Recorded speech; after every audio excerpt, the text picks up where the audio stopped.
Hello everyone, this is Rory, and today I wanted to talk about the Clone Wars 2003 show. Now, this of course isn't the 2008 one, and it's pretty cool. I really like the animation style, and I just want to talk about some of the different arcs in the whole series and kind of my thoughts on the whole thing, because a lot of people debate whether it's canon or not, and I do believe it should be canon because I think it's so incredible with the story and the characters themselves, mainly because it's such an entertaining show as well, which isn't really the reason why it should be canon or not, but it's just something I like. So I think let me go straight into the clone arc infiltration. So you have these clones and they've got their Republic gunship and they're going into some city. Now the city, they're on a mission and they're taking out tons of guys. There's some bounty hunter as well going against Obi-Wan Kenobi. And this bounty hunter is pretty cool. He can detach and come back alive or whatever. But the whole part of the clones is the bit that I always looked at when I was younger, because I kind of grew up on this show. And when I saw how the clones acted, I was like, wow, they're actually pretty cool, I'm not going to lie. Right, when they've got their sniper rifles out, the gunship has been shot down, they're kind of hiding and looking out for how they're going to escape. It just seeing the clones work together, I thought was pretty cool because they're just silent. They're not like in the Clone Wars 2008 show where they're talking a lot and joking around. They're just dead silent. They get the job done, and they're kind of like an elite squad. And the Republic gunship as well, I'll talk about it a bit later. It comes up in a really cool scene. But yeah, the whole clone arc infiltration to the city I thought was really cool, and the whole bit with Obi-Wan going against the bounty hunter, and they have the whole javelin kind of thing on the speeder bikes. Really cool thing to just see, it's a very different style of show, and I don't think you would have got something like this from Star Wars in any other type of era than you would when this was made. The Dooku training Ventress arc as well is something that again is just really cool to see. Ventress going and taking out all these people in some sort of arena. You see some scenes with Dooku and the hologram of Palpatine discussing what's going on, and Ventress of course having her lightsabers. Really the whole scene of Dooku having an apprentice was really cool. We got to see this in the 2008 Clone Wars, but I just like the style again as I prefer. I don't really want to talk about too much the Clone Wars 2008 version as much now, but just the whole bit of Ventress and Dooku I think is wonderful to see. You got other bounty hunters, and it's just brilliant, the whole mini arc there. Leading on from this, we also do get Anakin versus Ventress. So it's kind of like Ventress was trained by Dooku to go against Anakin in this situation, and then of course we don't have any backstory with any other parts of her character before this, so we've kind of just seen her training with Dooku and then goes against Anakin. But the whole fight's amazing, right? It goes on for I think 10 minutes long. They're in some forest, and it goes to some temple area, and then they're on some high kind of structure, and then they fight in the end, and Anakin taps into the dark side against Ventress, and Ventress falls down into some pit or something, and the fight is just brilliant. There's no other way of putting it. You also see, I think, the nice little addition of Anakin getting the scar on his face. I'm not even sure if that's part of the comics as well. I think it's something to do with the comics, and saying that Ventress actually gave Anakin the scar, but it's in this show, and I think it's the best way to have it. So I think Ventress' character has done really well in the show, really, and the whole fight, as I said, it was brilliant. You got a lot of great fights. You've got a kind of a mini arc with Kit Fisto, and then Luminara and all of them, I think, as well, on Ilum. Yoda finding out that Dooku's behind some plot on Ilum. So that's kind of cool as well. You've got Windu, who has a really great moment. It's basically just a show to let all the Jedi Masters and all just the Jedi in general that you see in the films just go crazy and just take out as many enemies as they can. Looks cool. Looks brilliant, and there's some kind of mini cool story to it as well. Windu taking out all those droids. It just looks fun to watch at the end of the day, and it's a smaller segment, but you have that as well. Possibly one of my favorite characters in this show, and he is the best character, right? Is Grievous. Now, Grievous in the films, we've seen him in Revenge of the Sith. That's it. He's pretty cool, and whatever. I do really like Grievous then. But in this show, he's just like a menace, bro. He goes absolutely mental.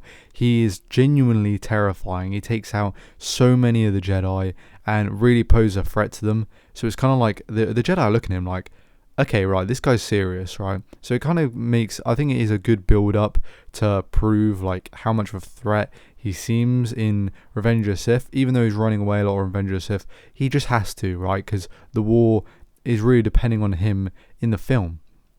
Now, with this Clone Wars 2003 show, he's kind of playing like a stealthy kind of role when he's trying to hunt down the Jedi.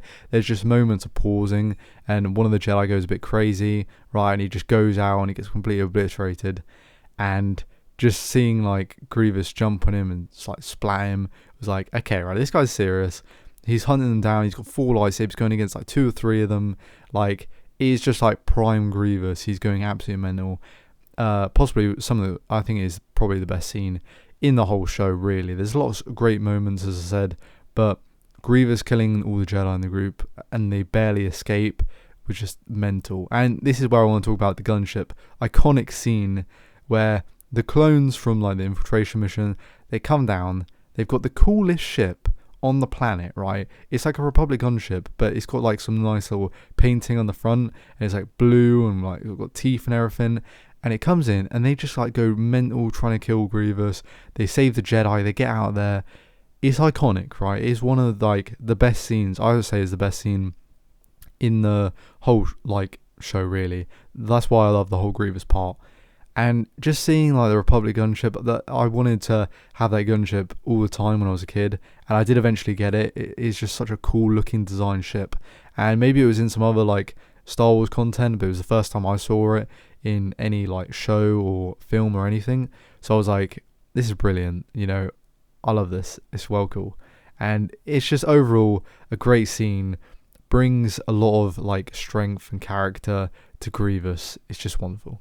The final arc to the whole show, we kind of have like a side-by-side with Palpatine getting kidnapped and like the Battle of Coruscant happening, with also Anakin having some like final trial with the tribe. So I want to talk about Anakin and the tribe first.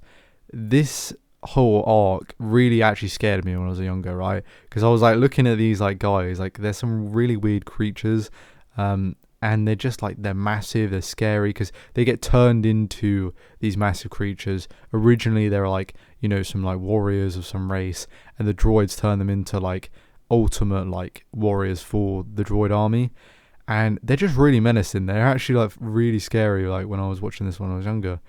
And then Anakin's got to go on a mission to save them all.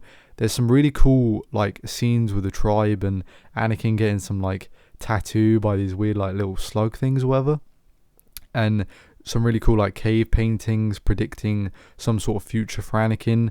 And like it is really like crazy. Like it is a brilliant, like I guess like, I don't know, it's just a really good scene at the end of the day. That's all I can really say about it.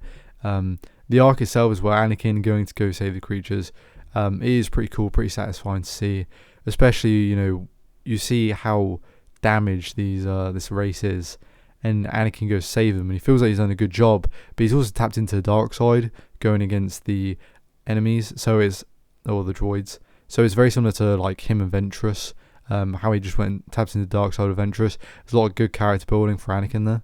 The Battle of Coruscant is incredible also, because you do see like multiple like Jedi getting in the mix of things, and then you also see the clones going against the droids on like the bridges and stuff. Of course, this is just before like Revenge of the Sith as well, so it perfectly ties in with Revenge of the Sith. Palpatine getting kidnapped by Grievous is very smart to see, more of the stuff with the Separatists really not knowing about the overall plan. So it kind of seems like they know they've got Sith on their side, but they're not sure that the Sith are going to betray them. So he doesn't even know, you know, Palpatine's in on it. But it's all perfectly planned, because Dooku tells Grievous probably, you know, to go and capture Palpatine alive. And it just fits perfectly. Everything fits just beat by beat. It's wonderful to see. And Palpatine just sitting there, he's just drinking his tea, bro. He's just chilling out. So that, at the end of the day, for me, is a brilliant moment of Star Wars, and Palpatine knowing he's planned out everything perfectly. I think one thing as well is Shakti.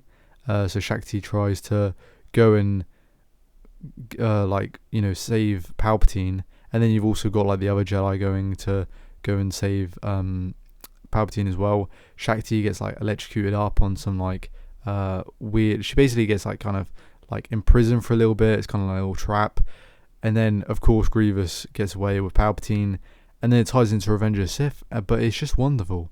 The whole show, I don't really have any downfalls with the show. Some people critique the show saying it's bad, but I really don't get it. The animation style is brilliant. The character arc's brilliant. Ties in with the Revenge of Sith really well and creates a lot of good character moments. It's just I literally do not have any problems with the show. The show is excellent, and it's definitely a must-watch if you haven't seen it. It's just really it's really great. And that's all I can say. But yeah, have a good one, guys. Subscribe and like. Also, if you are new, hope you enjoyed the video today. And yeah, have a good one.